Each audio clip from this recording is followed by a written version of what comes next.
رسول اللہ صلی اللہ علیہ وسلم کا فرمان ہے کہ اللہ ذو الجلال نے فرمایا، حدیث قدسی ہے، فیما یرویہ عن ربہ عز وجل، کہ اللہ ذو الجلال فرماتے ہیں یؤذین ابن آدم، آدم کا بیٹا مجھے تکلیف دیتا ہے۔ کب؟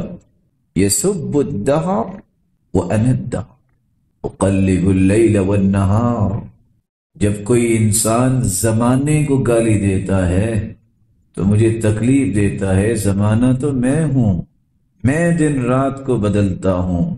جب کوئی کہتا نا برباد ہو جائے زمانہ، برا ہو زمانے کا، برباد ہو جائے سماج، یہ زمانہ ہی نعوذ باللہ ایسا ہے، ایسے لفظ بولے جاتے ہیں۔ اللہ فرماتے ہیں وَأَنَا الدَّهَارُ، میں ہوں زمانہ۔ زمانہ کیا ہے؟ دن رات، اور دن رات کو بدلنے والا کون ہے؟ میں ہوں، میں مالک ہوں۔ اقلب اللیل والنہار، رسول اللہ صلی اللہ علیہ وآلہ وسلم کی یہ صحیح بخاری کی روایت ہے، اور ایک دوسری روایت میں یہ الفاظ جو صحیح الجامع کی روایت ہے، لا یقولن احدکم یا خیبۃ الدہر، کسی کے لائق نہیں ہے کہ زبان پہ ایسے الفاظ لائے، یا خیبۃ الدہر، آئے بربادی زمانے کی، فإنی انا الدہر اقلب لیلہ ونہارہ فإذا شئت قبضتہما، میں دہر ہوں، زمانہ ہوں، میں دن رات کو بدلتا ہوں، جب میں چاہوں گا دن رات کی اس ترتیب کو لپیٹ لوں گا اور قبض کر لوں۔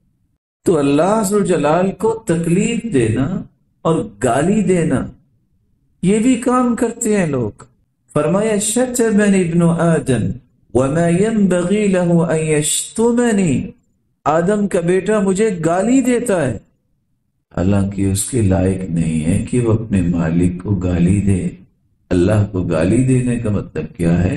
اما شتمہ ایائے قولہ ان لی ولدا، جب وہ کہتا ہے نا آدم کا بیٹا یعنی کوئی انسان کہ اللہ کا کوئی بیٹا ہے، تو یہ اللہ کو گالی دے رہا ہے۔ اللہ الصمد لم یلد ولم یولد ولم یکن لہ کفوا احد، اللہ بے نیاز ہے، نہ اس کی کوئی اولاد ہے، نہ وہ کسی کی اولاد ہے، اس کا تو کوئی ہمسر ہے ہی نہیں، بلکہ خالق اور مخلوق بھی برابر ہو سکتے۔ سوچنے کی بات یہ ہے، جو اللہ کو گالی دینے والی قوم ہے، جن کو عیسائی بولتے ہیں، آج مسلمان ان سے ہی محبت کی پینگے ڈال لیتا ہے اور کہتا ہے کہ یہ مسیحی برادری ہے ہماری، کہ اللہ کو گالی دینے والے ہیں۔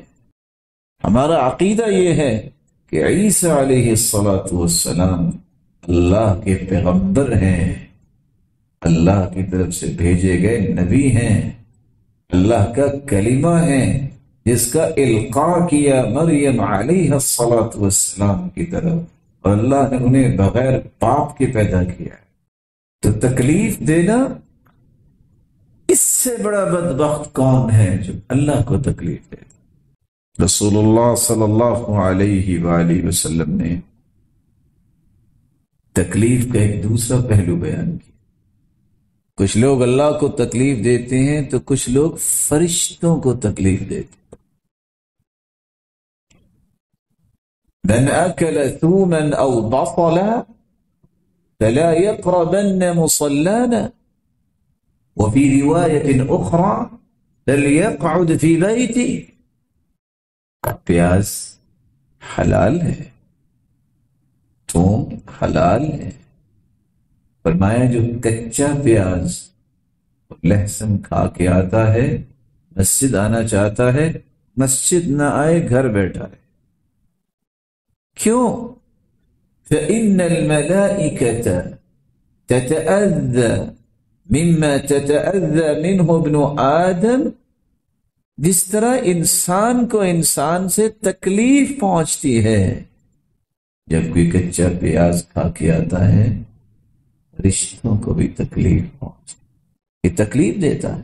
اس لیے رسول اللہ صلی اللہ علیہ وسلم کے فرمان کی روشنی میں فَأُمِرَ بِهِ فَأُخْرَجَ، جو کوئی کچا پیاز کھا کے آتا حکم دیا جاتا اس کو نکال دو مسجد سے، اسے نکال دیا جاتا۔ امام مالک رحمہ اللہ کہتے ہیں جب سے میں نے حدیث سنی ہے میں نے کچا پیاز کھانا ہی چھوڑ دیا کہ میری وجہ سے کسی فرشتے کو تکلیف نہ۔